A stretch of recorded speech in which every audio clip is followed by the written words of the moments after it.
Assalamualaikum warahmatullahi wabarakatuh. Perkenalkan, saya Cindy Violita dengan NIM 19622003 dari kelas akuntansi pagi 1 semester 6 mahasiswi Sekolah Tinggi Ilmu Ekonomi Pembangunan Tanjung Pinang.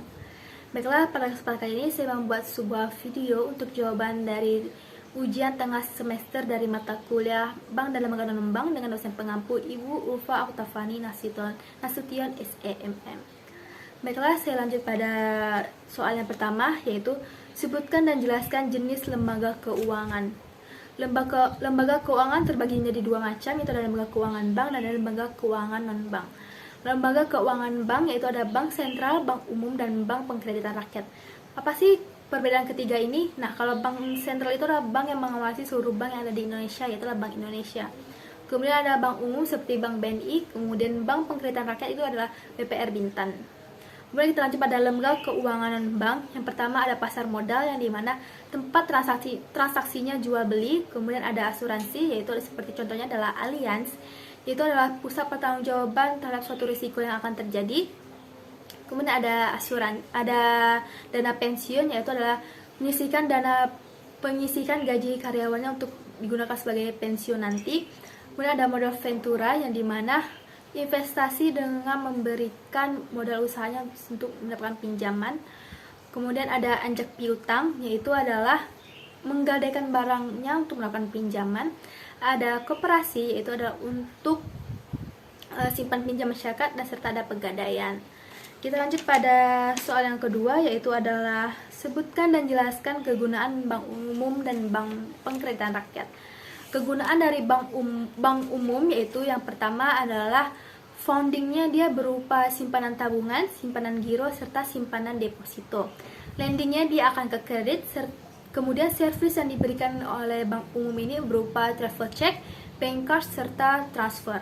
Nah, kalau kegiatan dari bank pengkreditan rakyat yaitu foundingnya berupa tabungan dan deposito. Lendingnya dia juga sama dengan bank umum yaitu ke kredit. Kemudian servis yang diberikan oleh bank pengkreditan rakyat ini adalah kegiatan asuransi. Kita lanjut pada soal yang ketiga, yaitu sebutkan dan jelaskan sumber-sumber dana bank. Sumber-sumber dana bank bisa berasal dari tiga cara, yaitu ada dari bank itu sendiri, kemudian ada dari masyarakat luas, serta dari lembaga lainnya. Nah, kalau dari bank itu sendiri, modalnya berasal dari pemegang saham, kemudian bisa berasal dari cadangan-cadangan bank, dan juga bisa berasal dari laba yang belum dibagikan. Kalau dari masyarakat luas bisa berupa simpanan tabungan, simpanan giro, serta simpanan deposito. Nah, kalau dari lembaga lainnya itu bisa berupa pinjaman dari antar bank maupun dari pinjaman antar bank luar negeri, serta surat berharga dari pasar uang. Kemudian kita lanjut pada soal yang keempat, sebutkan dan jelaskan prinsip pemberian kredit. Nah, di sini ada 5 C atau ada character, ada capacity, ada capital, ada collateral, serta ada condition. Nah, character ini adalah karakter dari nasabah itu sendiri, apakah bisa dipercaya atau tidak. Kemudian capacity adalah kemampuan nasabah itu sendiri. Kemudian ada capital, ini kita tujuan untuk apakah dana tersebut digunakan secara efektif atau tidak. Kemudian ada collateral, itu bisa disalurkan secara fisik maupun non fisik. Kemudian ada condition, yaitu kondisi ekonomi nasabah itu sekarang. Kita lanjut pada soal terakhir, yaitu soal yang kelima.